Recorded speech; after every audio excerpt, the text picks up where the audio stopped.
안녕하세요. 완전건강상담소 조승우입니다.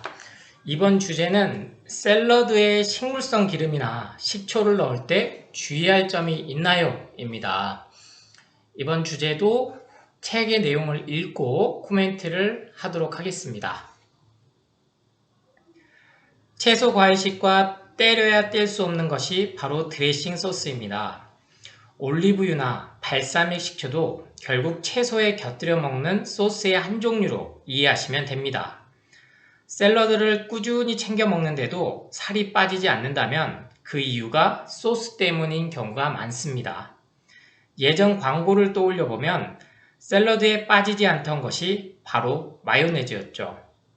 하지만 마요네즈나 마가린처럼 인위적으로 가공된 식물성 기름의 위험성이 알려지면서 요거트 드레싱, 아보카도 오일 같은 건강 소스로 불리는 대체제들이 소개되고 있습니다. 특히 당근이나 토마토의 경우 베타카로틴과 라이코펜의 흡수율을 높이기 위해 올리브유에 볶거나 데쳐 먹으라는 이야기가 정설처럼 알려져 있습니다. 하지만 가장 좋은 방법은 채소를 견과류와 함께 먹는 것입니다. 이렇게 하면 굳이 흡수율을 따로 신경 쓸 필요가 없습니다. 그렇다면 우리는 언제부터 올리브유, 아보카도 오일, 발사믹 식초 같은 수입 제품을 채소와 함께 먹기 시작했을까요? 사실 이것도 식품회사의 마케팅에 의해 자연스럽게 자리 잡은 식습관이라 볼 수 있습니다. 지중해식 건강식단 하면 흔히 올리브유를 떠올리지만 지중해식 식단의 핵심은 올리브유 자체가 아니라 식재료 간의 균형입니다. 아무리 좋은 식물성 기름이라도 과다 섭취하면 오히려 해로울 수 있습니다. 만약 고소한 맛을 찾으신다면 좋은 압착 방식으로 짜는 들기름을 추천합니다. 기름은 가열하면 산패가 빨라지므로 너무 높은 온도에서 조리하는 것은 피하는 것이 좋습니다. 한편 동물성 기름의 대표격인 크릴 오일은 중금속 문제 등으로 인해 한때 건강기능식품에서 퇴출되었다가 일반 가공식품으로 판매되고 있습니다. 오메가3 역시 이러한 이유로 초좋은계 식물성 제품으로 대체되는 추세입니다. 이 밖에도 대마종자유, 홍화씨유, 달맞이꽃 종자유 등 다양한 식물성 기름들이 동물성 기름보다 건강에 좋다는 마케팅을 내세워 유행처럼 소비되고 있는데요. 하지만 결국 가공식품을 줄이고 채소 과일의 비중을 늘리는 것이 우리 몸에 훨씬 유익합니다. 좋은 기름이라도 몸에서 제대로 소화 흡수되지 못하면 배출되지도 않고 독소로 작용해 염증을 유발할 수 있기 때문입니다. 식초 역시 우리 몸에 들어갔을 때의 화학적 반응을 고려해 볼 필요가 있습니다. 아세트산은 알코올의 대사 과정에서 생성되는 아세트알데히드를 분해하는 역할을 하기도 하지만 식초에는 초산, 유기산, 에스테르 같은 강한 상성 물질이 포함되어 있어 과도하게 섭취할 경우 위장장애나 간, 콩팥에 부담을 줄 수 있습니다. 치아 손상, 저칼륨 혈증, 알레르기 반응 등도 보고된 부작용 중 일부입니다. 실제로 건강에 좋다고 섭취했다가 위장장애를 겪고 금방 포기하시는 분들도 많습니다. 그럼에도 식초는 건강식품으로 인식되며 다양한 형태로 개발, 판매되고 있습니다. 예를 들어 사과식초는 다이어트와 피부에 좋다는 이유로 먹기도 하고 피부에 직접 바르기도 하지요. 하지만 효능을 기대하고 무리하게 섭취하면 오히려 건강을 해칠 수도 있습니다. 감식초처럼 오래 보관하기 위해 발효한 식초는 냉장, 냉동 보관 기술이 부족했던 시절에 보존 방식에서 비롯된 것입니다. 전통적으로 한약재의 약효를 높이는데 식초를 활용하는 방법도 있지만 매일 한 스푼씩 꼭 챙겨 먹어야 한다는 강박을 가질 필요는 없습니다. 그보다는 다양한 채소 과일을 통해 자연스럽고 안전하게 먹는 것을 권합니다. 서양에서 오랜 시간 먹기 편하게 발전시켜온 사과 발효식초, 애플사이더 비네거처럼 특정 식초에는 분명한 약효가 있는 경우도 있지만 잘못된 방식으로 섭취하거나 인공 첨가물이 많이 들어간 제품을 선택하면 오히려 건강에 해로울 수 있다는 점을 기억해 주세요. 결국 무엇이든 지나치지 않게 내 몸이 편안하게 받아들이는 만큼 즐겁게 드시는 것이 가장 좋습니다. 네, 이번 주제도 역시 이 특정, 이게 꼭 동물성 식품에만 국한된 게 아니다. 식물성 식품도 마찬가지로 매일 이게 내가 챙겨 먹어야 된다라는 강박을 좀 버려야 된다. 물론 예전에는 우유를 무조건 먹어야 된다. 그쵸? 우리 특히 여성분들 뭐 칼슘 보충을 위해서 아니면은 젖이 더 잘 돌기 위해서 여러 가지 이유로 뭐 갱년기를 잘 이겨내기 위한 방안으로 유제품이 지금도 추천되고 있습니다만 이 우유에서 저는 요새는 올리브유 이렇게 식물성 식품으로 전환만 된 거다. 누가? 대기업들이 그리고 중소기업들이 홈쇼핑에서 지금 정말 많이 판매되고 있죠.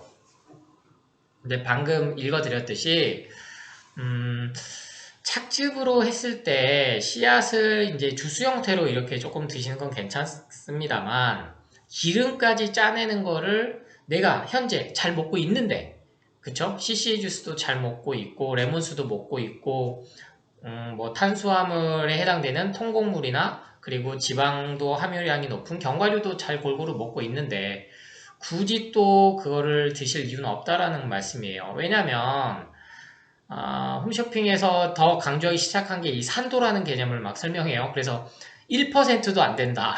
0. 몇 프로까지 떨어진 제품이다.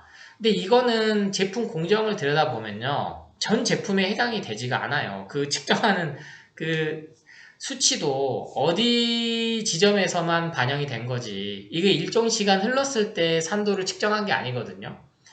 그래서 너무나 유행처럼 이렇게 왔다가 갔다가 하는 거는 앞으로 식물성 식품들이 점점점 더 많이 나오는 게 저는 좋습니다만 기존에 우리 이렇게 채소 과일식을 열심히 하시는 분들 이 중심이 안 흔들려져요. 그러니까 제가 뭐 생식이 꼭 안 하셔도 됩니다. 삶거나 데쳐 먹으셔도 됩니다. 이런 강연을 들으면 또 어디서는 또 제가 이번에 기생충이 현미경으로 봤더니 너무나 많아서 저는 생식은 못하고 무조건 삶고 데쳐 먹고 있어요. 근데 그냥 먹고 싶은데 어떻게 해야 되나요? 이런 질문이 나오는 거예요. 왜?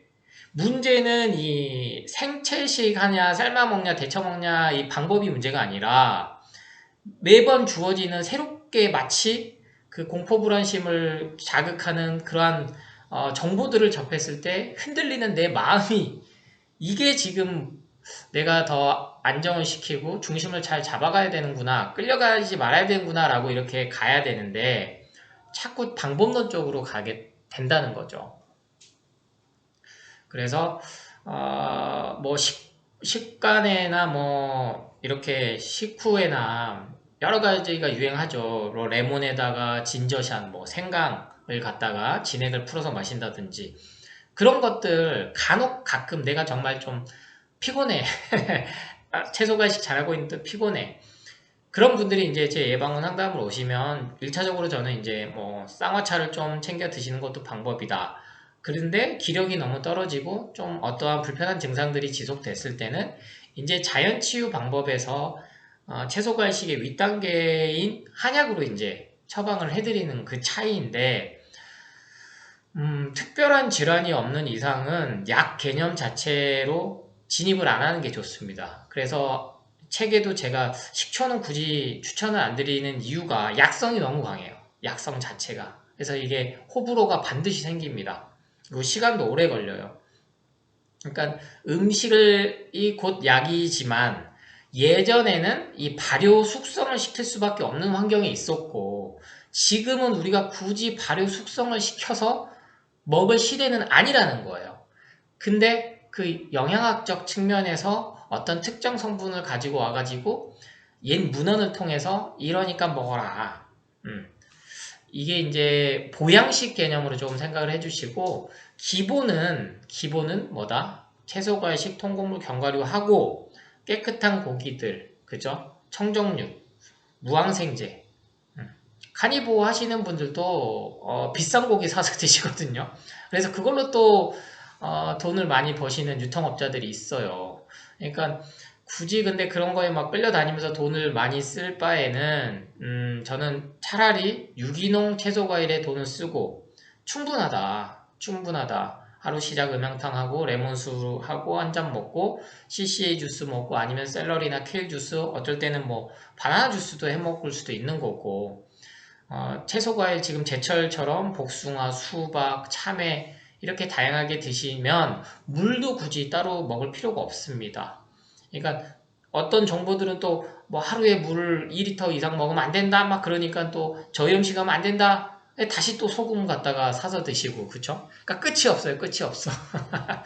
그래서 제가 완전건강상담소에서는 대부분이 이런 식으로 여러분들이 앞으로도 흔들리지 않고 갈 수 있는 그 방법적인 그 원론적인 측면에서 제시를 하고 있으니까요. 계속 이런 식으로 또 주제를 다뤄 나가 보도록 하겠습니다. 최고의 치유는 예방입니다. 감사합니다.